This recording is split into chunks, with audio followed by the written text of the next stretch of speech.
apenas a integração. E para azar deles, esta integração social e de informações, quando somada à formação cultural, bom, ela muda quem conta a história.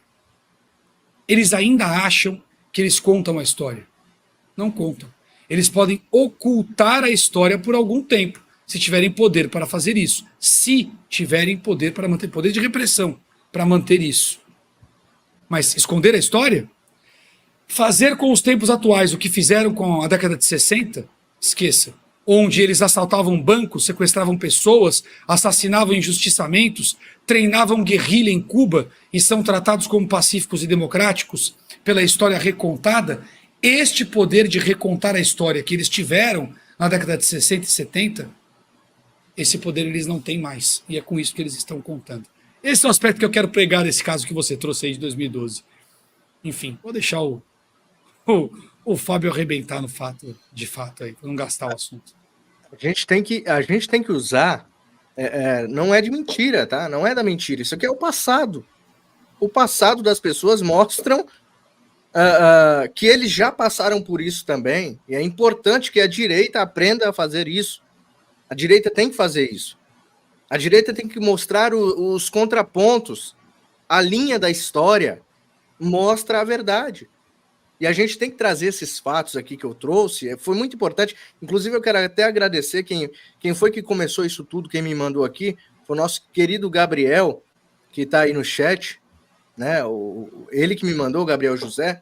E aí eu fui buscar as outras fontes. E aí eu fui pescando as outras fontes. Eu falei, caramba, em 2012 aconteceu algo semelhante, até o valor, 25 milhões, só que de euros lá. E aqui foi 25 milhões de reais que eles queriam imputar ao Bolsonaro, que baixou e que já, como o Fábio disse, eles estarão devendo o Bolsonaro, porque não conseguiram achar nada. Mas, enfim, a gente tem que requentar, né, essas histórias aí.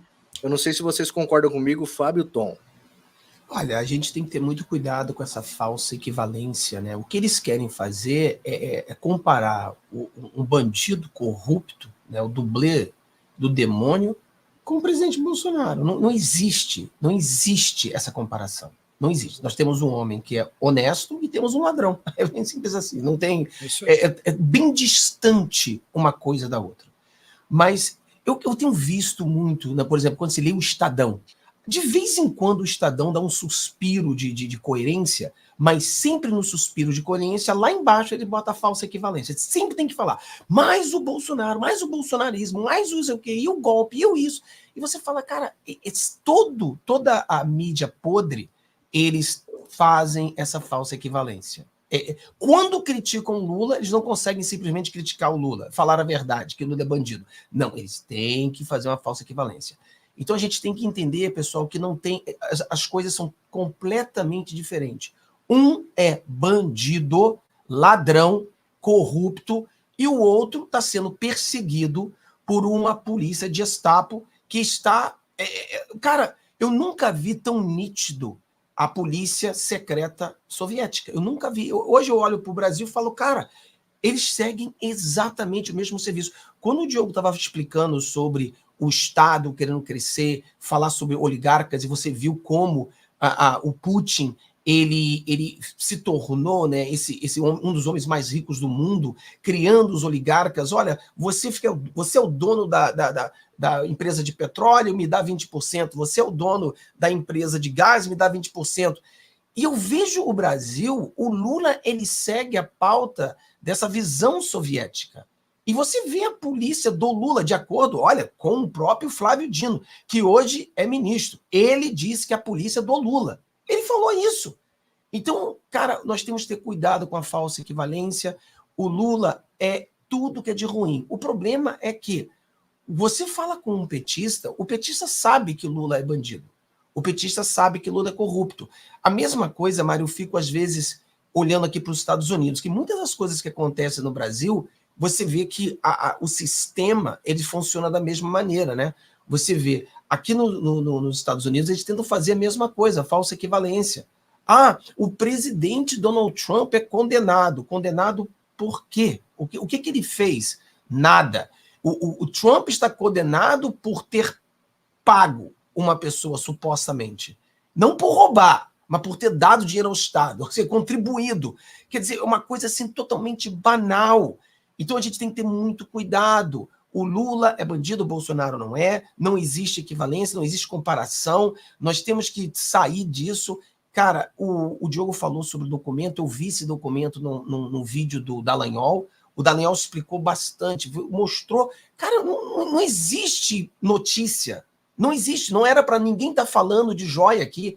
Isso aí é um plano do sistema para que a gente não fale da desgraça que agora a inflação aumentou. A inflação já bateu o teto, no meio do ano já estourou o teto. Nós estamos falando de uma economia que está afundando, nós estamos vendo um governo que está totalmente desequilibrado, um governo mentiroso. Então, não é para falar do Lula, é para falar de joias, é para falar de falsa equivalência, é para falar de tudo que está acontecendo, mas não fale do Lula. Porque se a gente fala do Lula, a mente das pessoas começam a abrir, começam a ver que está ruim. Não adianta a Passapano Lima dizer que as pessoas estão comprando mais. Isso é mentira. As pessoas estão indo nas lojas, todo mundo está comprando menos. É a mesma coisa que os Estados Unidos. É como se a pessoa fala, olha, no Brasil agora, o brasileiro está indo nas lojas, no supermercado e comprando mais. Porra, ninguém está comprando mais. Nós vamos às lojas. Aqui nos Estados Unidos é igual. Eu vou na loja, ninguém compra mais. Não é, não. Não é, não. Aqui o buraco é muito mais profundo, Fábio. Pelo amor de Deus. Você tá de brincadeira. É igual você tá... Ô, louco, vou discordar. De jeito nenhum. Pelo amor de Deus, Fábio. Você tá de brincadeira comigo. Ô, louco. Aí, quando a economia americana sentiu o baque, o Fed baixou. Os juros foram elevados, e subiu os juros. Aumentou o risco da economia americana. O aumento de risco aí é pífio perto do nosso. E os juros aumentou. Aqui o responsável, Campos Neto, maravilhoso, Banco Central, mantiveram os juros no mesmo lugar. A economia num risco danado, crise política, crise social, conta não fecha, contas públicas arrebentadas, mês a mês, déficit cada vez maior, fuga de capitais, redução de base monetária, imprevisibilidade. E os juros, como tá? No mesmo lugar. E nos Estados Unidos? Nos Estados Unidos não, compensou a economia. Não dá para comprar, pelo amor de Deus, Fábio, faz isso não, o povo vai achar que nós estamos bem aqui, então não. Mas aqui também está muito ruim, porque o que aconteceu? O Biden conseguiu elevar a inflação a 9%, mas só que depois disso a inflação baixou. Inveja. Só que o efeito está chegando agora, né? O cara fala assim, a inflação estava 9%, agora a inflação baixou, mas o efeito nos preços continua tão absurdo. Eles estão fazendo a mesma coisa que agora eu estou vendo que está fazendo no Brasil. Quando não aumenta o preço do produto, diminui o produto. Aqui as duas coisas. Aqui as duas. Não, aqui as duas. Aumenta o preço e diminui o pacote. Aqui brasileiro, filho. A bolacha de wafer, só uma comparação, a bolacha de wafer vem com uma do lado da outra, assim, o pacotinho até embaixo. Agora vem uma só. É uma fileirinha só. Revolta do cara que come bolacha. Vou vender Oreo sem aquele negócio do meio, né? Aquele negócio do meio, Oreo vai ser vendido sem aquele do meio. Pelo amor de Deus. Mas é isso, é tudo um jogo. É tudo um jogo. É de ser enganar. Vamos falar da joia, fala da joia, mas não diz que o Oreo não tem mais a coisinha do meio. Pode até ser o mesmo jogo, o brasileiro joga no modo hard. Vocês estão no easy aí, pô. É verdade. Não complica não, a diferença é grande. Pelo amor de Deus. A diferença é institucional, econômica, monetária.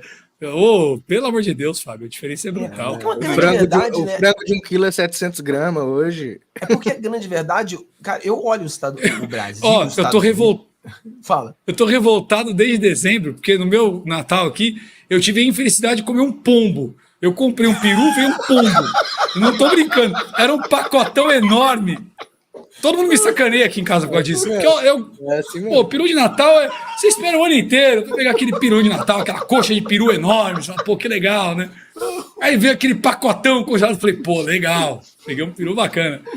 Aí assei e saiu um pombo. Um pombo. Fiquei com dó. Falei, tadinho do bicho, filho. Mataram, coitado do bichinho. Brasil. Puro suco de Brasil. Eu vejo que os Estados Unidos, assim, quando a gente olha para o Brasil, se a gente olhar detalhadamente para o Brasil é um país socialista. O Brasil é um país socialista. Você vê que o Brasil é socialista. Os Estados Unidos, se nós temos um governo como o Biden, né, que não é um governo, o povo, porque são tantas pequenas empresas, tantas microempresas, que a economia ainda consegue sobreviver um desgoverno como o Biden, né? Alguém que ninguém sabe quem é que está por trás. A gente sabe que não é o Biden, mas ninguém sabe quem é que está por trás, né?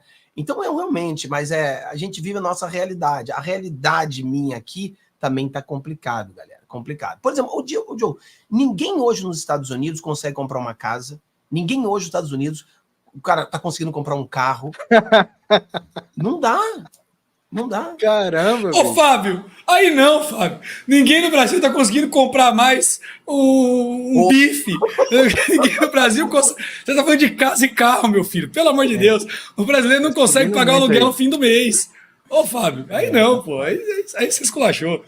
Você vê a diferença de realidade, como é que fez. Olha que coisa, olha a diferença de realidade. O americano tá em crise porque não dá para comprar uma casa. Imagina se o nosso problema fosse esse. O carro que ele consegue comprar é um de 150 mil aqui no Brasil. É o carro que ele consegue comprar ainda. Rapaz, entregador de pizza lá tem Corolla. Eu não tô mentindo, Fábio? Não tô mentindo. Não, agora o entregador de pizza tem no Tesla, porque o Tesla é tão barato, a eletricidade, tem nego fazendo Uber de Tesla aqui.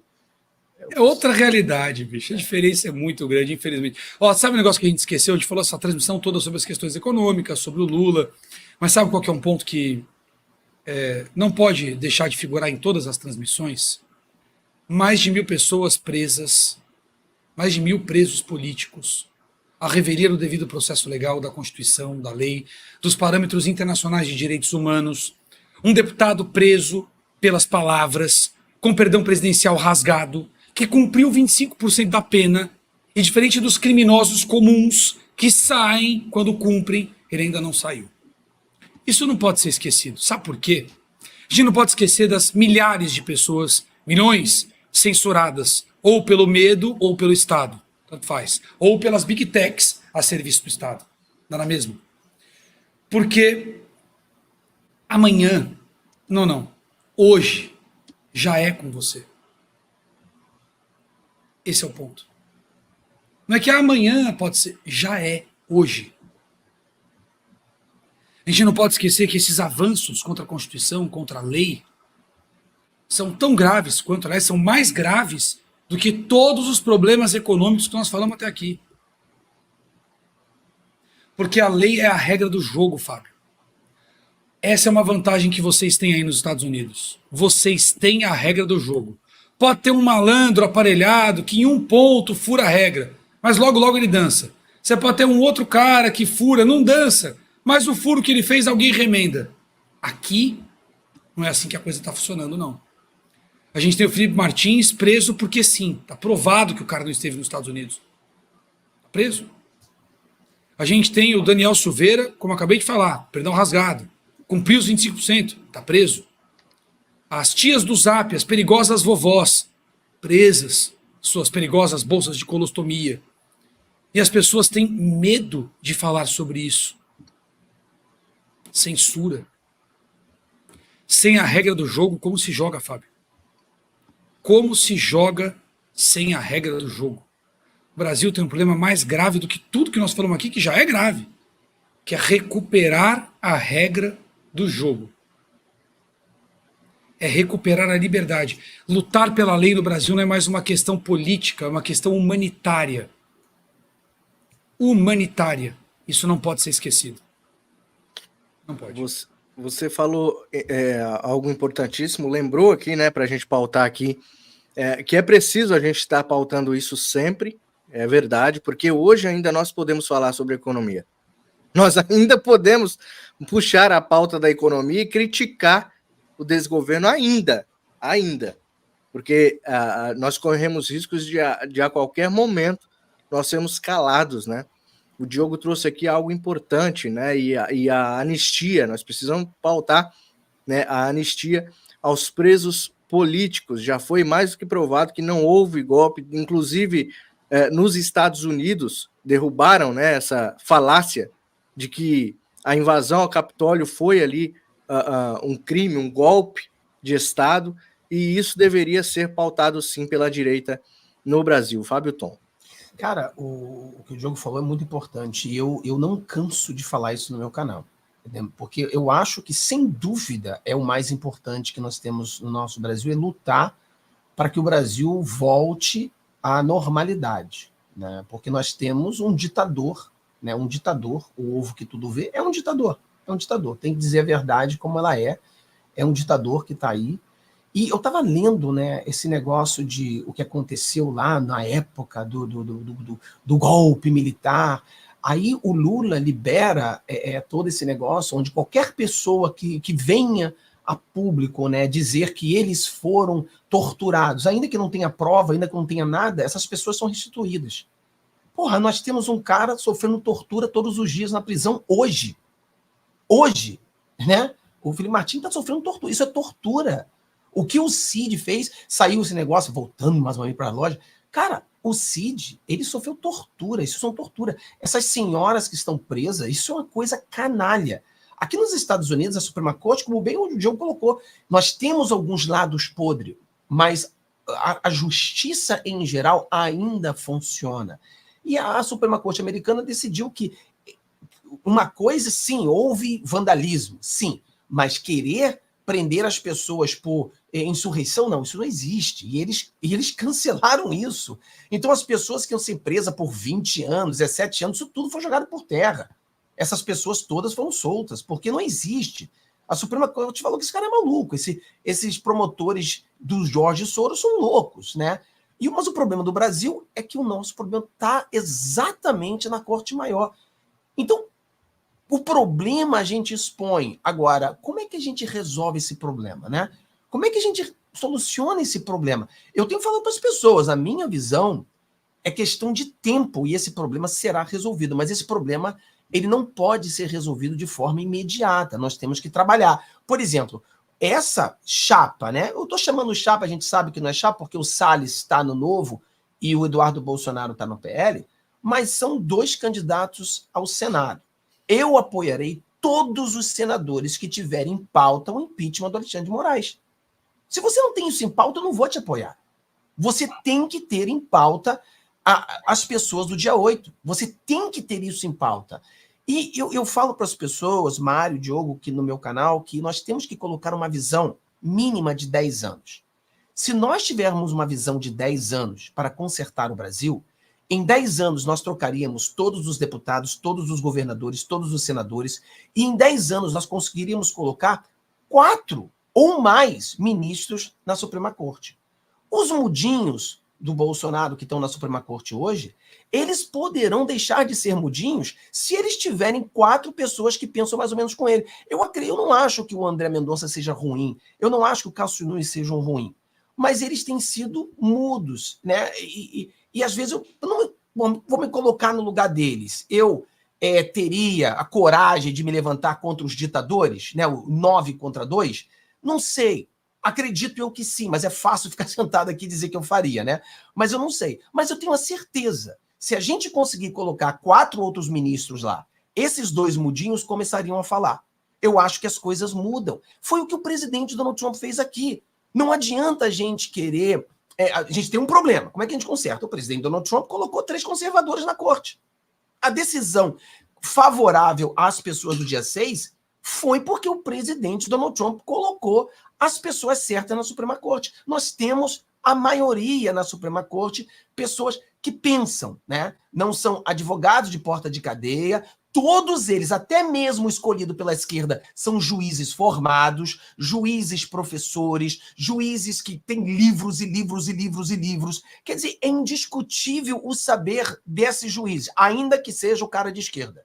Eles são pessoas que têm formação, profissão, eles têm tudo para mostrar para você, diferente do Brasil, que tem alguns ali que não conseguiu passar nem curso, né? Mas fazer o quê? Foram escolhidos, não por mérito, mas por camaradagem, por aproximação.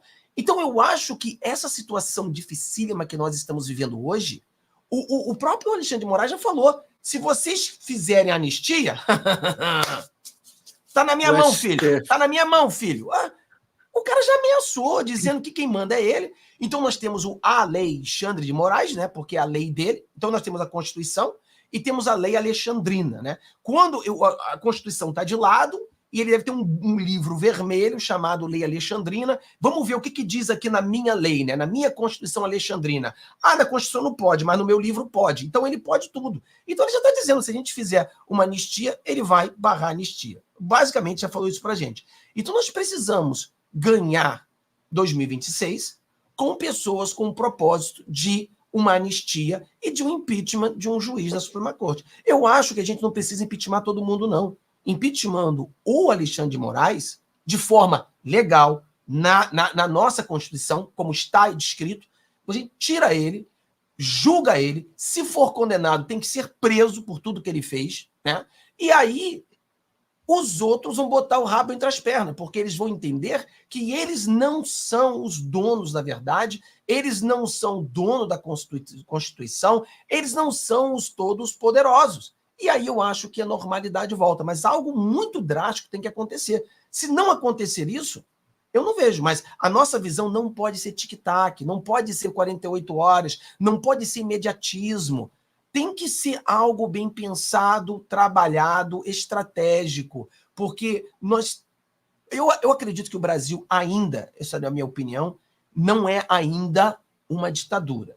Eu acredito que o Brasil é uma semiditadura, é uma democracia híbrida. O Brasil caminha para uma ditadura. Mas eu acho que ainda há meios legais da gente mudar isso.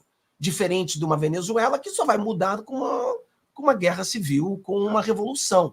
Diferente da Rússia, diferente de Nicarágua. Eu acho que o Brasil ainda tem jeito. Mas nós precisamos ter uma visão de médio a longo prazo, porque a pessoa fica com raiva de mim quando eu falo médio e longo prazo. Mas, pô, pessoal, eu queria que fosse ontem. Mas o problema é que não há como fazer isso tão rápido. As peças do jogo que nós temos, elas são jogadas de maneira burocrática e não é tão rápido assim. A gente precisa trabalhar para esse meio. E esse meio só vai funcionar médio e longo prazo. Mas a gente tem que começar a trabalhar hoje. Ontem. E eu tenho feito esse trabalho, o Diogo tem feito esse trabalho, o Mário tem feito esse trabalho, mas é um trabalho que a gente começou ontem e o resultado ele vai vir 2026, 2027, é onde a gente vai começar a ver. E temos que colocar alguém de direita também, porque essa visão de 10 anos é para mudar geral. E nós conseguiremos mudar o Brasil. É pouco a pouco, mas uma visão de 10 anos aí, eu acho que a gente consegue consertar muitas coisas. Ô Fábio, eu vou colocar um outro ponto, e eu entendo a sua visão, porque a sua premissa parte de uma normalidade institucional. Você vive, apesar da crise nos Estados Unidos, uma normalidade institucional. O problema é que o parâmetro no Brasil não é o mesmo. Vou tentar colocar uma outra perspectiva sobre o que você colocou. Em um cenário normal, eu concordaria provavelmente ipsis literis com o que você disse. Preparamos para 26, vamos investir em um novo Senado. Não acho que seja possível trocar todos os deputados, todos os senadores. Todos os congressos pelo mundo têm maioria fisiológica, fato. Inclusive nos Estados Unidos. Dentro dos republicanos tem fisiológico pra caramba. Dentro dos democratas tem fisiológico pra caramba. Você tem grupos, você tem a ala maga dentro dos republicanos, que é mais aguerrida, e tem uma ala que não é maga. Você já sabe como é que é o negócio. Então isso é no mundo todo. Alguns países mais visível, outros menos, mas composição legislativa, a maioria quase sempre é fisiológica, porque é a fisiologia que faz a política funcionar.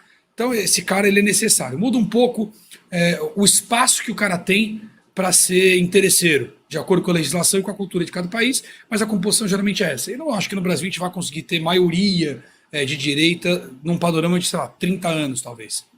É uma opinião minha, olhando para como a coisa funciona. Mas se nós estivéssemos em normalidade democrática, seria uma boa estratégia. A gente vai, coloca o Senado, melhora o Senado, cria um ambiente de pressão, mas nós não estamos. Eu vou te tentar trazer o que eu estou enxergando aqui no Brasil. O PT no ano passado inteiro pagou emendas como um louco, publicamente. Emendas PIX significa pagar de imediato a emenda para aquela pauta específica. Ele está vendendo para a sociedade que o Congresso se vendeu. Simples assim. Isto cria crise de representatividade, Fábio. O que dá poder ao legislativo é representar o povo em algum nível.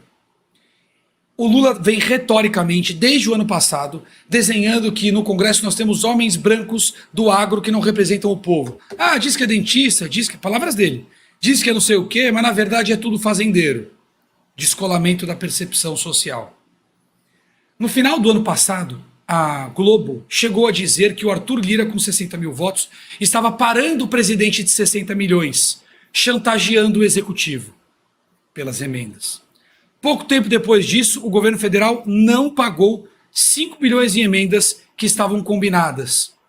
Quando você não paga emendas ao legislativo, quem tem que, o interlocutor, quem fala com o executivo, é o presidente da Câmara. O PT sabia que o Lira teria que cobrar essas emendas. Ele já era categorizado como chantagista das emendas e teve que cobrá-las. O que o governo fez? Tentou negociar as emendas direto com os parlamentares, por trás do Lira, publicamente. Falem com as nossas lideranças que a gente paga 3 dos 5 bilhões. Esquece o Lira.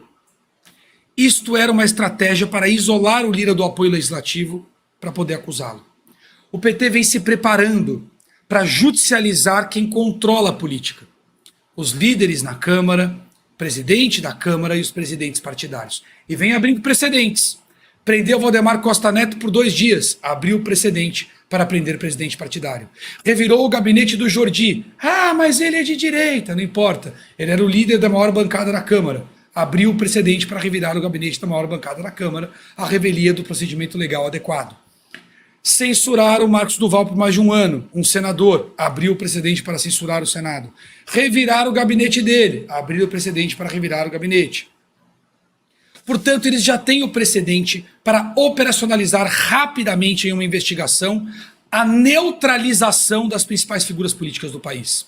Agora, imagine um Congresso cheio de cabeças de bagre, vaca no poste, sem lideranças. O centro só é forte, Fábio, porque ele tem contato com juízes, que ele ajudou a nomear, com jornalistas, que ele ajudou a financiar, com interesses internacionais, que ele ajuda a atender aqui no Brasil. Mas o cabeça de bagre, o cara que gasta as emendas, sentadinho lá no Congresso, ele não tem esses contatos, ele não tem este poder. E este é o poder capaz de derrubar um governo. Este é o poder capaz de conter poderes. Quem derrubou o PT na primeira vez não foi a direita, não havia direita. Foi a fisiologia com esses poderes, concentrados na mão das lideranças, já preparadas para serem acusadas pelas emendas, no que eu chamei no ano passado de lava-emenda. Se eles desarticularem as lideranças, Fábio, o Congresso estará fechado com as portas abertas. O Dino foi para o STF sem compromisso político com qualquer grupo, portanto, com disponibilidade para pressionar a todos. E quem está cobrando agora dos 3 poderes o detalhamento do gasto das emendas? Formalmente, Flávio Dino. Ele não tem poder para fazer isso. Só o TCU, mas ele fez. Porque ele não tem compromisso político. No que parece desenhar um esquema de corrupção e chantagem à base de emendas parlamentares. E que o povo não vai passar pano, porque está sentindo o peso das decisões e porque se revolta porque decidiram pelo dinheiro. O PT vem se preparando para anular o legislativo. E se isto acontece, como falar em 26? Vamos nos lembrar dos 60 milhões de votos do Lula? 60 milhões de eleitores que seriam parte deles anti-Bolsonaro, mas que não consumiram o bis. Quando o Felipe Neto e o Randolfo Rodrigues fizeram propaganda para o bis da Lacta, o impacto na queda de vendas foi grande o suficiente para atingir a Mondelez, a incorporadora da Lacta. Onde estão os milhões de eleitores do Lula, ou que não se pautam por política, para consumir o bis, que desabou de preço na época? Como pode Lula ter vencido Bolsonaro na capital paulista, Boulos ter na pesquisa 2.300.000 votos, e os dois em um feriado, em um reduto supostamente petista, segundo os resultados das urnas, com um show de música gratuito, não conseguiram colocar 2 fileiras de pessoas no estacionamento do Itaquera? Foi agora isso. Como falar em 26? O risco no Brasil transcende a normalidade jurídica e política, em qualquer parâmetro que se avalie. Como falar em 26 quando Felipe Martins está preso por supostamente ter ido aos Estados Unidos sem nunca ter pisado lá, segundo o Estado americano, segundo o GPS, segundo a Uber. Só falta Cristo aparecer e falar, ele não estava lá. Está preso.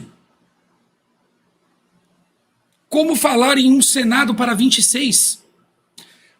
Entenda, eu concordo com a tua fala, mas em normalidade jurídica nós não estamos.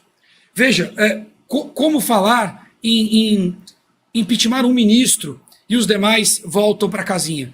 Talvez, de fato, isso pudesse acontecer. Mas eu não sei se isso apenas será suficiente. Como será que eles se comportarão diante do movimento? O quanto os outros se sentirão seguros diante do Senado? Não vão mover os arquivos que estão na gaveta? Os processos de gaveta? O Brasil tem condenado pessoas, Fábio, colocado na cadeia, sem condenação, sem provas. Ou seja, hoje você nem precisa mais no Brasil provar que o sujeito é culpado de alguma coisa, desde que a imprensa apoie. E quem vai incentivar a imprensa a combater isso? Só os fisiológicos têm condição de fazer isso. E eles estão perdendo poderes. A reforma tributária, inclusive, tira ainda mais poderes deles. Como falei no começo, tira poder econômico, tira poder de articulação social. Então, o que nós estamos vendo no Brasil é um projeto de poder que avança a passos largos, contra o qual, se nós tratarmos como se estivéssemos em uma normalidade e agirmos com essa lentidão que a normalidade nos permitiria, nós vamos entregar a eles a possibilidade de deter o poder. Eu fico contente que o caso tenha eclodido nos Estados Unidos. Essa pressão de fora mexe com quem suplanta essas arbitrariedades por aqui. Não é só o ministro togado, todo-poderoso, mas quem está no entorno, quem cumpre ordem. Esses caras estão pressionados pela investigação aí no país que você está. Não há lealdade entre os desleais e ninguém quer ser a bandinha do Titanic. Então esse tipo de movimento cria uma percepção de esvaziamento. Então, e por isso acredito que nós temos grandes chances. Há uma mudança no interesse internacional, a matriz política internacional está mudando rapidamente, inclusive aí nos Estados Unidos. Eu sei que a agenda woke 2030 tem sido chacota, inclusive entre populares democratas. Se coloca como democrata, mas tem tirado sarro da agenda woke. Eu sei que ela passa por um momento de fragilidade. E isso desenha um pouco da mudança. Isso é benéfico para nós. Mas é preciso que os nossos agentes internos tenham consciência do tamanho do problema. Pressão internacional não muda o Brasil. Ela apoia. Mas são os agentes internos que têm que promover a mudança. O Senado precisa compreender de uma vez por todas que se eles não preservarem os próprios poderes, não tem 26. O STF está legislando, Fábio. É o maior poder do legislativo, legislar abertamente. No caso das drogas, eles deliberadamente substituíram o parágrafo 2º do artigo 28, o texto que está na lei, pelo texto que eles desejaram, sem ter um voto. O que você falou sobre a anistia é gravíssimo. E ele falou mesmo, eu vi entrevista. Quem define a anistia é a Constituição e quem interpreta é o Supremo. Foi a frase que o Alexandre de Moraes usou, no que você citou. Então eles já estão proclamando legislar, inclusive, sobre a Constituição. Então, se o Senado não retém os seus poderes, veja, o Congresso, inclusive, negocia com base no poder de legislar, de barrar lei, criar lei, verificar orçamento. Eles estão perdendo todas essas prerrogativas, a desoneração, Fábio, em uma canetada. Aí estamos falando de uma pauta de interesse econômico. Olha o tamanho da invasão na fisiologia política. Isto é um risco enorme para o país, quando não se encontra na realidade o resultado dos processos eleitorais, no mundo real, nos dados auferíveis, os que não dependem de pesquisa, não dependem de institutos, e quando se tem essa normalidade jurídica. Então, eu queria trazer essa outra perspectiva do tamanho da gravidade que está a situação no Brasil. Se nós tivéssemos o mínimo do parâmetro de normalidade, a tua lógica estaria perfeita. Realmente melhorar o Senado para ter mais suporte interno, para poder reagir. Mas até para isso, temos o problema da dinâmica de uma mão lava a outra e as duas enforcam a democracia. Quer dizer, o STF está na mão do Senado, mas o Senado está na mão do STF. Enquanto há prerrogativa de foro, ou há um enfrentamento direto, institucionalmente, eu digo, dentro da lei, com processo de impeachment, tudo como tem que ser. Mas ou há um enfrentamento direto que tenha potencial para neutralizar a perseguição do Supremo, quando vai se conter os poderes abusivos do Supremo, ou não dá para ter meia reação. Esse é o ponto. Talvez por isso nada tenha acontecido ainda, porque é muito difícil ter uma reação incisiva. Uma reação minoritária, pontual, é mais simples. Agora, eu vejo como inevitável um eventual impeachment do Alexandre de Moraes vai impactar os demais. Afinal, a condenação de Daniel Silveira, quantos condenaram? 10 dos 11. Eles assinaram aquela ilegalidade. A prisão das pessoas agora, pessoas inocentes. Fábio, no caso do Brasil, é diferente do 6 de janeiro aí dos Estados Unidos. É mais grave. Aqui essas pessoas teriam que ser julgadas na primeira instância. Elas não têm prerrogativa de foro. Não era para estar no Supremo. Só por isso aí já é nulidade processual. Agora, imagine essas pessoas condenadas com uma série de vícios no direito, de nulidades processuais, inclusive sob a ótica do direito internacional, com o fato que não se enquadra na lei. Essas condenações foram chanceladas por quantos ministros? Então, a situação no Brasil, infelizmente, é muito mais grave do que qualquer paralelo que eu conheça recente, do ponto de vista jurídico e institucional. É muito mais grave. Agora, há um aspecto positivo. A gente tem visto a Desmídia apontando os abusos do Supremo, isso é uma mudança de posicionamento. A gente tem visto os políticos criando o distanciamento das agendas, isso é mudança de posicionamento. Há uma tendência de reação, mas essa tendência ainda é muito tímida diante da ameaça que nós estamos enfrentando. Enfim, desculpem um pouco a extensão, eu até procurei resumir o máximo que eu pude, porque tem detalhes para tudo que eu estou colocando aqui, mas eu acho que o cenário que nós estamos vivendo hoje, do ponto de vista político e institucional, não tem paralelo histórico no nosso país. É muito grave. Enfim, desculpe aí colocar. Vi você falando sobre 26 e isso me preocupa, porque enquanto o pessoal em Brasília tiver essa percepção de que está tudo bem, nada acontece, a gente vai lá, a gente elege e tal, dá tempo. Enquanto eles estiverem nessa, o outro lado está acelerado. Está eclodindo investigação de emenda no país inteiro, em todos os estados. Está acusando o legislativo de chantagear o executivo. Está mirando nas lideranças, está censurando a internet, está passando IA, está mudando o regime tributário, está avançando.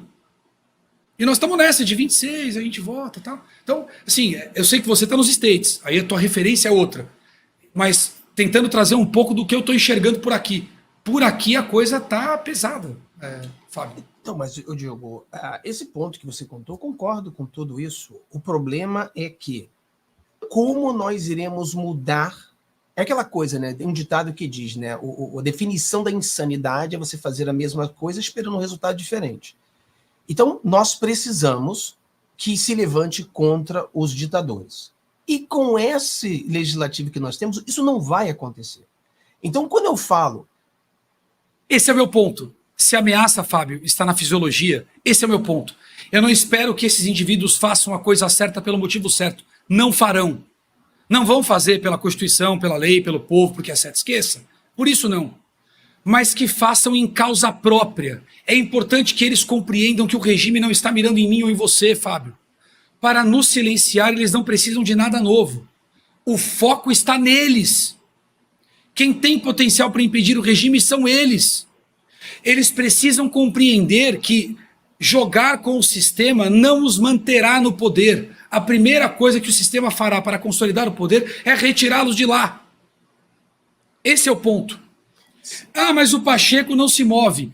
O artigo 48 do Regimento Interno do Senado, no inciso 2º, estabelece que o Pacheco deve preservar as prerrogativas do Senado, entre elas, legislar. O STF legislou. Só por aí dá para afastar o Pacheco, por exemplo, caso ele não queira se mover.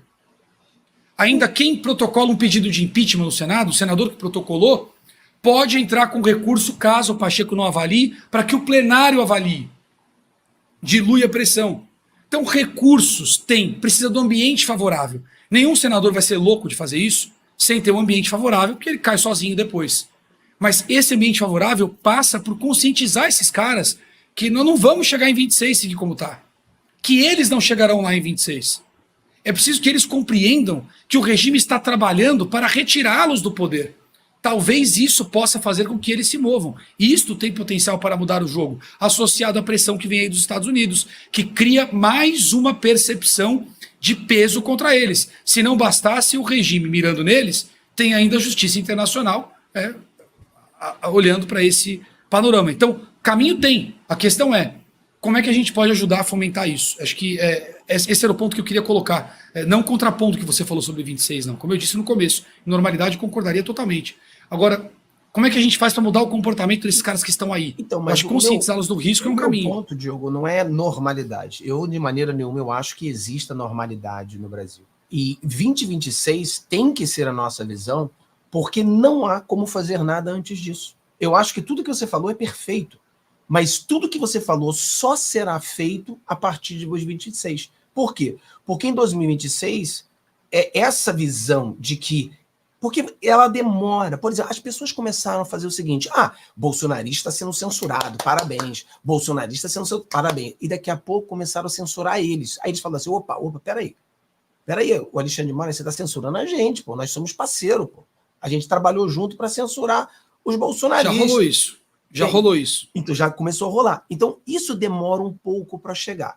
Então a minha visão para que essas pessoas venham realmente entender que essa água vai bater no bumbum deles, ela vai demorar muito mais do que a gente está esperando, e isso vai começar com a força de novos senadores que nós colocaremos em 2026. Esses novos senadores, não é que os novos senadores irão fazer tudo isso, mas mais ou menos a análise que eu fiz dos dois mudinhos lá na Suprema Corte. Eles são mudinhos e votaram errado, fizeram um montão de coisas erradas, porque é 9 contra 2. Se a gente conseguir colocar 4 ministros, aí vão ser 6 contra 5, os mudinhos vão começar a falar. Então, eu vejo a mesma forma. Dentro do nosso Senado, nós temos aquela galera ali dos globalistas, que os globalistas eles estão... ele vai para onde o dinheiro cai, ele vai para onde o poder está, etc. e tal. Se nós colocarmos um Senado melhor em 2026, essa galera que começa a ver, olha, essa ditadura está começando a chegar em mim. Eles irão mudar. O meu ponto, eu concordo com tudo que você está falando, mas o resultado para que a gente comece a virar esse jogo vai começar em 2026, porque não... Cara, o que nós estamos vendo, eles ainda não viram. Eu sinto, mas na minha percepção, se tudo seguir como está, e com esse raciocínio de 26, se os políticos tiverem com esse raciocínio, e tudo seguir como está, o Estado brasileiro vai colapsar antes disso, infelizmente. Eu gostaria muito que fosse possível, Fábio, e esse é o meu alerta. Mas eu acho que se seguir como está, não chegamos em 26 com a fisiologia política operando. Até lá, o sistema vai mover para se consolidar no poder de uma vez por todas. Eu vejo o colapso, seja pelo colapso financeiro, colapso social, interferência internacional, reação, divisão institucional em alguma instituição que causa alguma forma de conflito, mas no ritmo acelerado em que eles estão avançando, eu não enxergo a possibilidade de chegarmos a 26 com um processo eleitoral capaz de promover essas mudanças. Eu acho que daqui até lá o Estado brasileiro colapsa. Eu não vejo, tanto pela destruição econômica, quanto pelo avanço autoritário, como pelo esvaziamento político. Em algum momento, antes disso, a gente deve colapsar. Só espero que o colapso não seja muito traumático para a história do país, mas que eu vejo um colapso aí, se tudo seguir como está, vejo. Os principais pilares da sociedade estão todos sendo ruídos, todos. Nas instituições, todas elas, sejam elas instituições militares, policiais, enfim, secretarias e por aí vai. A gente tem um colapso econômico evidente, latente, acelerado, um crescimento de insatisfação popular que muitas vezes não compreende muito bem todos os problemas que estão em curso. Então é uma revolta que, quando estourar, deve ser difusa, e há uma mudança de interesses internacionais que pode meter o bedelho aqui, dependendo de como a coisa eclodir. Então, tudo isso está rolando, os militares estão perdendo garantias, estão perdendo benesses, estão perdendo proteções burocráticas, e isso causa problema historicamente. O golpe da República passou por uma crise de representatividade militar desse nível. Então, assim, o que eu estou vendo são elementos de alto risco em todos os segmentos, avançando muito rapidamente, e acho que o Legislativo ainda tem condições, caso se conscientize do tamanho do problema, de mover-se. Agora, se infelizmente seguir como como você colocou, e eu acho possível, tá? Por isso meu alerta. Se seguir como você colocou, eu acho que a sociedade deve colapsar antes disso. Enfim, Mas eu acho que vai piorar antes de melhorar ainda. Não chegamos ainda ao fundo do poço. Eu acho que as coisas vão piorar ainda mais. Eu acho que a gente vai chegar no fundo do poço, vai ter um calabouço que você vai abrir assim, vai afundar mais ainda. E aí é onde vai vir uma realidade, onde as pessoas, não dizem o povo não está vendo. Quem não está vendo ainda é as pessoas que pensam que estão se beneficiando com o ditador. Mas eles vão cair na realidade que, olha, esse ditador vai para cima de você também. É o famoso dito do pastor lá na Alemanha, né? Que vieram por ele, não vi nada, vieram por ele, não vi nada, e quando veio para a gente, ele está tudo ferrado já. Então, eu acho que vai piorar ainda muito, mas eu acredito que o Brasil vai virar esse jogo, acredito que a gente vai vencer, mas eu acredito que essa vitória, ela vai vir lá, na minha visão, começa em 2026 para diante essa mudança. Né? É o que eu tenho visto aí. Mas vai piorar. As coisas ainda vão piorar, porque o Lula é presidente. Então vai piorar. As coisas vão piorar. Eu acho que o Brasil ganha também, viu, Fábio? Mas a minha preocupação só é a que custo. Só isso. Assim, ó, se houver um colapso no Brasil, e que se nada for feito, eu acho que colapsa antes de 26, mas se houver um colapso, eu acho que a gente recupera a normalidade democrática pós-colapso. Mas o colapso tem um custo histórico, pode ter, a depender do caso, custo de vidas, como já aconteceu na história, em revoltas similares. Então, essa é a minha preocupação. Eu gostaria muito que nós tivéssemos uma resposta institucional, democrática, legal, mais do que necessária, clara, antes que nós passássemos por um processo desse. O Brasil não tem na sua história um grande processo de colapso desse patamar que eu vejo se avizinhar agora por aqui. Então essa é a minha preocupação. Eu gostaria muito que nós não passássemos por isso. Mas eu concordo contigo.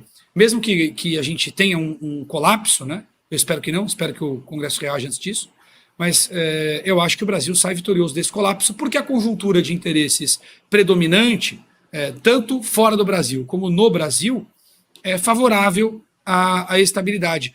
Essa reorganização das cadeias produtivas globais passa por zonas de apoio, e o Brasil é uma tremenda zona de retaguarda produtiva para vários segmentos. A Europa vai precisar, e os Estados Unidos também vão precisar, em grande medida, de algum apoio brasileiro para se reestruturar, reindustrializar certas áreas e tudo mais. Então, eu acho que por isso eles precisam de um Brasil estável, e ainda que a gente passe por um processo de colapso, a gente deve sair vitorioso. Mas o que eu gostaria muito é que nós não precisássemos passar por um processo de colapso. Daí a meu alerta, minha tentativa de conscientizar o pessoal de Brasília que é preciso cumprir a Constituição e a lei ontem. Por isso, inclusive, eu vou à Paulista no dia 14, agora domingo, às 14 horas, em frente ao MASP, pela liberdade, pela anistia, pelo impeachment, pelo restabelecimento da regra do jogo. Não é muito, mas é o pouco que eu ainda posso fazer. Excelente, meus amigos. Concordo. Que aula, hein? Eu também apoio esse dia 14, eu acho que é especial. Eu acho que a gente já começou agora, né? O negócio é continuar agora nessa luta. O pessoal no chat parece que caiu aí a live do... Oi, tem uma caída aí, o Mário. Voltou tá me ouvindo? Tô. O pessoal tava gostando aqui, o pessoal, que aula, parabéns pelas análises, o pessoal gosta, né, do debate. É bom que tenham dois pensamentos aí opostos, mas que querem o mesmo fim, né? O Brasil alavancado, o Brasil livre. Não é um pensamento oposto, é uma questão de data. Eu perspectiva. É uma questão de perspectiva. Exato, é exatamente o mesmo argumento. Eu só acredito que tudo que o Diogo falou agora vai acontecer a partir de 2026. E ele acredita que vai acontecer antes de 2026. Isso, mas o argumento é exatamente igual. Exatamente. Tudo que o Diogo está vendo hoje, eu estou vendo 2026 começar a acontecer. E nem vai começar a acontecer. É muito triste, cara. Eu sei. Por exemplo, eu apoio a anistia, né? E tem pessoas dizendo, eu sou contra a anistia porque a anistia, como vai ser anistia se não cometeram nenhum crime? Aí eu falo assim, eu entendo o seu ponto, mas, pô, o cara tá preso, mano. Então, o cara que tá preso, ele não tá muito ligando se... Ele tá certo, ele não cometeu nenhum crime, não deveríamos ter anistia, deveríamos prender essas pessoas que estão prendendo essas pessoas. Mas, infelizmente, eu quero anistia porque eu quero essa pessoa solta. É isso que ele quer hoje, é ser solto. Então, eu concordo com tudo que o Diogo falou. Eu vou pegar toda essa fala do Diogo e em 2026 eu vou repeti-la, porque aí sim eu acredito que vai acontecer. Ô, Fábio, só para deixar um ponto. E o Mário é testemunha. No ano passado, eu disse que nos 4 primeiros meses desse ano, se a minha leitura estivesse correta, iriam eclodir inúmeras investigações a respeito de emendas parlamentares no país inteiro.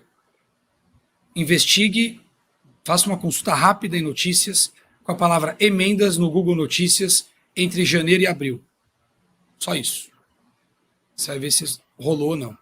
Eu disse que o Dino seria a figura a cobrar as emendas porque não tem compromisso político. Ele está cobrando as emendas porque ele não tem compromisso político. Ou seja, a cronologia da tomada de poder, por enquanto, está batendo. Daí o meu alerta. Tá rápido. Não sei se chega lá. Mas esse debate é bom, Fábio. Sabe por quê? Porque nós buscamos a verdade. Quando os dois lados buscam a verdade, há um debate. Quando um dos lados, ou os dois, não buscam a verdade, buscam razão, ganho eleitoral, seja lá o que for, popular, tal, aí não é debate, aí é embate. Nós não estamos em um embate, nós estamos em um debate. É propositivo. Isso é bom. A perspectiva é o ponto de vista. Vai lá. Beleza. Diogão, muito obrigado pela sua presença, meu amigo.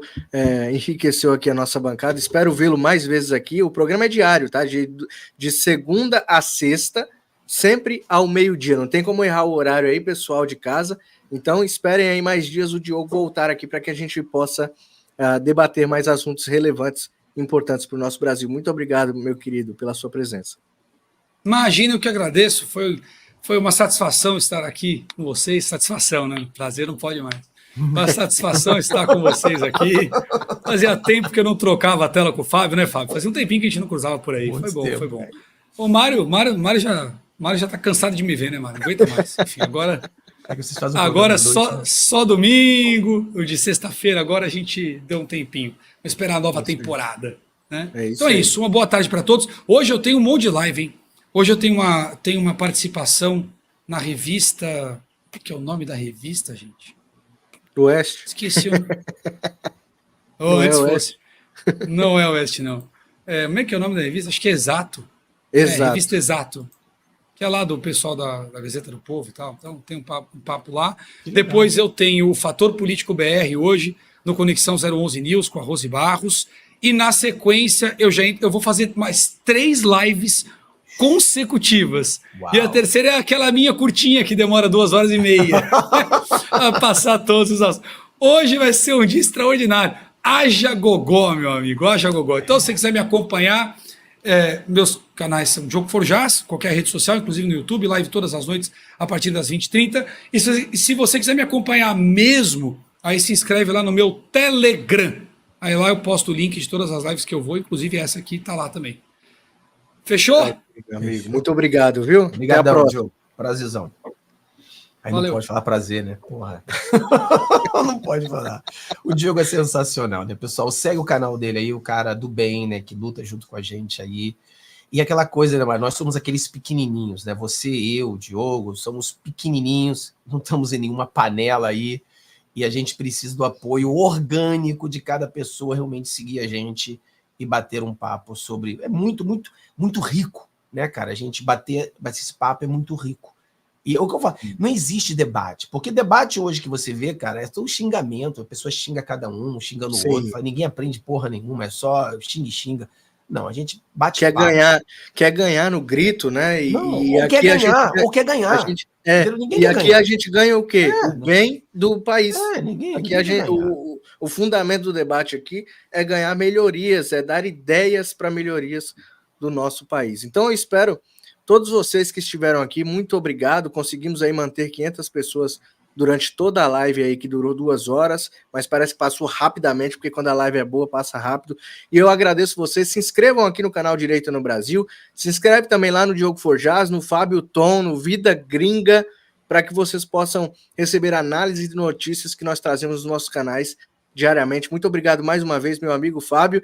E sempre, ao meio-dia, nós viemos com este programa aqui, estaremos trazendo convidados esporadicamente, então fiquem de olho, porque não todos os dias, mas esporadicamente nós traremos convidados aqui que vocês conhecem aí da direita, do jornalismo independente.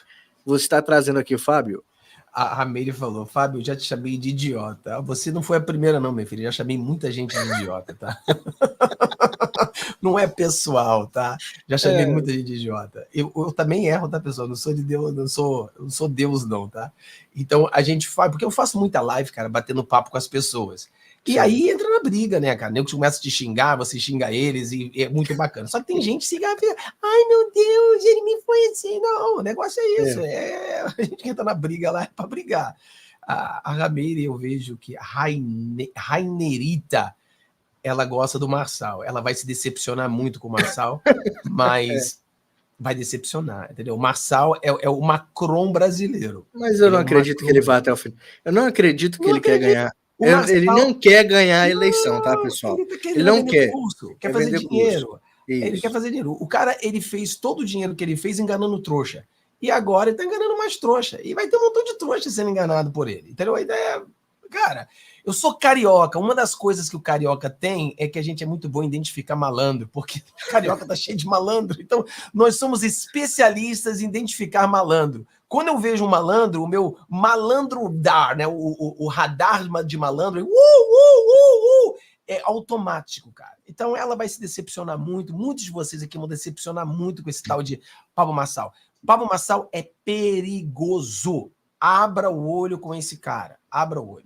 Mas se for levar em consideração a gestão, lembra-se que a gente já colocou um governador em São Paulo que falava gestão, acelera São Paulo. Lembra disso aí? Exato. Então, Dória, né? Dória é um bom exemplo de gestão aí de um estado. Ele é outro Dória, cara. Ele é outro Dória. O cara nunca se posicionou nem nada. E a pessoa, não, mas aí ele falou bem do Bolsonaro hoje. Eu tô apaixonada por ele.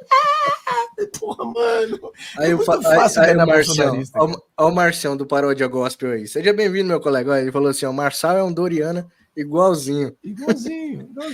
Valeu, meus amigos. Até o próximo programa, então. Sempre ao meio-dia aqui no canal Direita no Brasil, tá bom? E o pessoal do Facebook aí também do Vida Gringa, Deus abençoe, seja bem-vindo, se inscreva aqui no YouTube, no canal Direita no Brasil e no Vida Gringa no YouTube também. Até a próxima, Deus abençoe você, sua família, nossa nação. 3 horas live lá no canal Fábio Tom, não é isso, Fábio? É isso aí. Às 15 horas vamos fazer agora a live, agora batendo um papo sobre essas coisas aí. Valeu, Valeu, filho, obrigado.